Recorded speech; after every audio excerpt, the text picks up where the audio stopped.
Sábado, 22 de junho de 2024, tivemos uma semana bastante conturbada, com muitos acontecimentos. Lula revelando o que ele é na sua essência. Inclusive, teve a polêmica aí com respeito ao presidente do Banco Central, Roberto Campos Neto, que o Lula o classificou como alguém que conspira contra o Brasil, que seria oposição a ele, e que que a manutenção da taxa de juros elevada é exatamente para conspirar contra o governo, e por aí todo mundo sabe aquela converseira toda do Lula. Aí veio o fato de que teve a reunião do Banco Central, a reunião do Copom, né, da Conselho de Política Monetária do Banco Central, e manteve o juro, a taxa de juro em 10,5%, a taxa Selic. Bom, aí acabou o discurso do Lula. Por quê?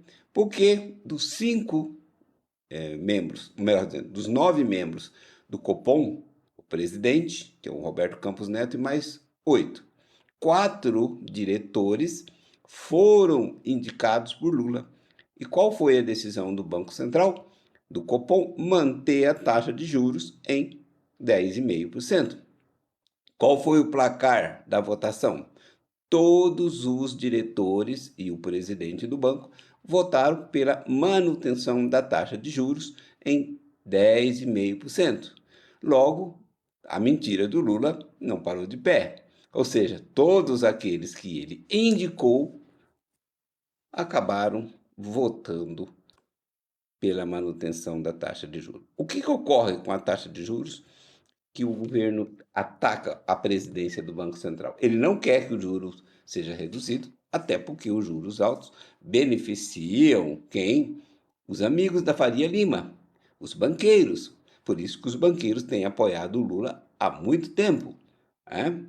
E tá, o Banco Laranja, o Santander, o Bradesco, todos os grandes bancos apoiam o Lula exatamente porque é no governo Lula que eles batem recorde de lucratividade.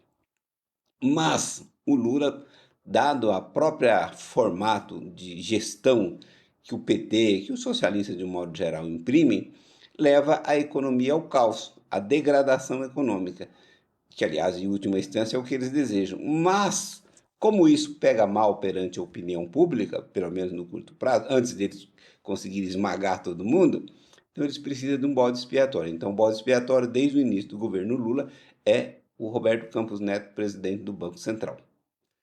Só que o Banco Central, o Copom, trabalha em função da meta de inflação. Como a meta de inflação no Brasil é de 3%, podendo variar 1,5% para cima e 1,5% para baixo, então o teto da inflação é 4,5%.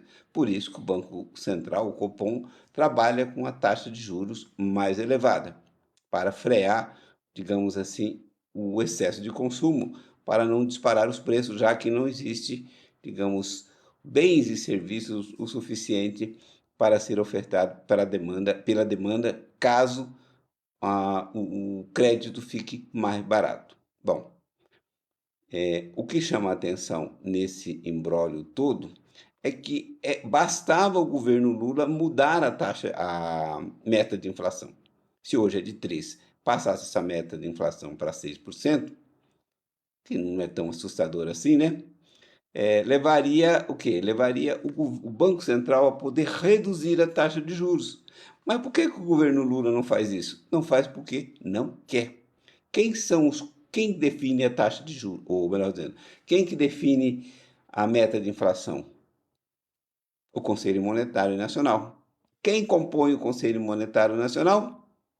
Simone Tebet, Fernando Haddad e Roberto Campos Neto. O governo tem 2 votos contra 1.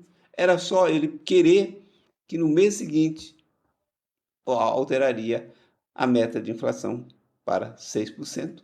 E aí, na próxima reunião do Copom, reduziria a taxa de juros significativamente.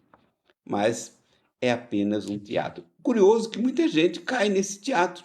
Inclusive, eu vi algumas matérias do própria Gazeta do Povo, pessoas à esquerda realmente de convicção, mas os outros estão caindo nesse papinho que existe uma divergência entre o Banco Central e o governo Lula. Não, não existe divergência. É apenas um teatro para tirar a responsabilidade das costas do governo.